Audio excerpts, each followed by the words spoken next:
Both आ जाओ, both. Both से related exam में कैसा कैसा एरर आता है। अकेला सेंटेंस में बोथ है, ये देखो both were present, part of speech पे जाएंगे, बोथ वर प्रेजेंट। और दूसरा मैंने लिखा both the students were present. चलो बताओ, पार्ट ऑफ स्पीच बताइए बोथ का। बोथ एक ऐसा वर्ड है ना, बोथ एक ऐसा वर्ड है जो सेंटेंस में एडजेक्टिव का भी काम कर सकता है, जो सेंटेंस में प्रोनाउन का भी काम कर सकता है, वो तो आपको डिसाइड करना है।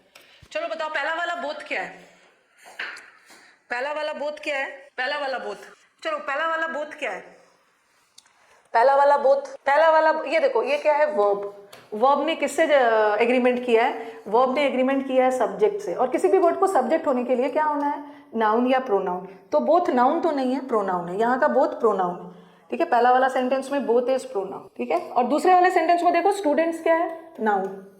यहाँ आपका पार्ट ऑफ स्पीच भी क्लियर हो रहा है। और बोथ मैं इसको प्रोनाउन नहीं मान सकती, क्योंकि नाउन और प्रोनाउन एक साथ नहीं आएगा, नाउन के बदले ही तो प्रोनाउन आता है, दोनों में से कोई एक रहेगा। तो यहाँ का बोथ एडजेक्टिव, एडजेक्टिव है, हाँ एडजेक्टिव है। कितने स्टूडेंट्स, बोथ स्टूडेंट्स, ठीक है। एडजेक्टिव या इसको डिटर्मिनर भी बोल सकते हो। तो both can act as an adjective also, both can act as a pronoun also. अब बोथ से रिलेटेड आपके एग्जाम में क्या क्या क्वेश्चन आ सकता है, क्या क्या आया। एक तो मैंने अकेला बोथ बताया, लेकिन जब बोथ के साथ एंड आ जाता है, ये एंड क्या है, बोथ के साथ हम एक कंजंक्शन भी पढ़ लेते हैं। बोथ के साथ कौन सा कंजंक्शन का यूज होता है, बोथ के साथ हमेशा एंड का यूज करते हैं, बिकॉज हम बोथ दो के लिए यूज करते हैं। तो जब भी आपके एग्जाम में बोथ वर्ड आ गया तो याद रखना है कि एक तो ये बोथ प्रोनाउन है, और जब भी कोई वर्ड प्रोनाउन है तो प्रोनाउन का काम क्या होता है, सिंगुलर या प्लूरल बनना। और बोथ क्या है, बोथ एक प्लूरल प्रोनाउन है, तो बोथ के साथ हमेशा प्लूरल वर्ब ही लगाना, प्लूरल वर्ब ही लगाना है। एक तो ये आएगा। और दूसरा आपको चीज क्या याद रखना है कि बोथ दो के लिए, तो वो एग्जाम में क्या करेंगे ना, बोथ के साथ और लगा देंगे, गलत है। बोथ के साथ और लगा देते हैं, गलत है। और तो दो में से किसी एक के लिए होता है ना, बट बोथ तो दोनों के लिए होता है। जब दोनों के लिए होता है तो बोथ के साथ और कभी नहीं लगेगा, एंड लगेगा। कभी कभी बोथ के साथ एज वेल एज लगा देते हैं, बोथ के साथ अलॉन्ग विथ लगा देते हैं, ये भी गलत है। बोथ के साथ जब भी लगेगा एंड लगेगा, एक ये चीज याद रखना है। और तीसरा चीज क्या याद रखना है कि बोथ का यूज हमेशा पॉजिटिव सेंटेंसेस में होता है, ठीक है। बोथ का यूज हमेशा हम पॉजिटिव सेंटेंस में करेंगे, बोथ को कभी भी नेगेटिव में मत यूज करना, पॉजिटिव में। ये तीन चीज आपको याद रहेगा, आपका काम हो जाएगा। चलो पहला वाला सेंटेंस देखो, both the students as well as the teacher attended the meeting. कहाँ पे एरर है, एरर कहाँ पे है, बोथ के साथ कभी भी ना और लगेगा ना एज वेल एज लगेगा, बोथ के साथ हमेशा एंड लगेगा, एंड का यूज होता है, एंड का यूज होता है। अब इससे देखो और क्या एरर आ सकता है। सेंटेंस देखो आप, neither of them went to the cinema.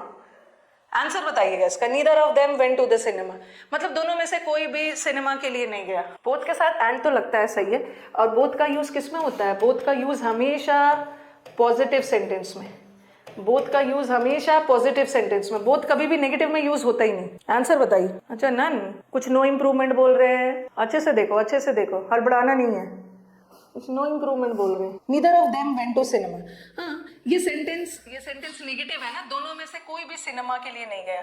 और बोथ का यूज नेगेटिव सेंटेंस में तो नहीं यूज होगा ना, गलत है। बोथ का यूज नेगेटिव सेंटेंस में यूज नहीं होगा, गलत है।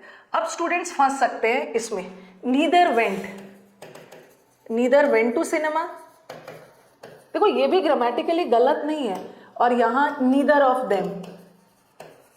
देम वेंट टू सिनेमा, यहाँ आप फंस सकते हो, क्योंकि मैं देख रही हूँ हाँ कुछ का जवाब सी भी आ रहा है, कुछ स्टूडेंट्स का जवाब यस स्वाति, कुछ का जवाब सी भी आ रहा है, neither of them went to cinema.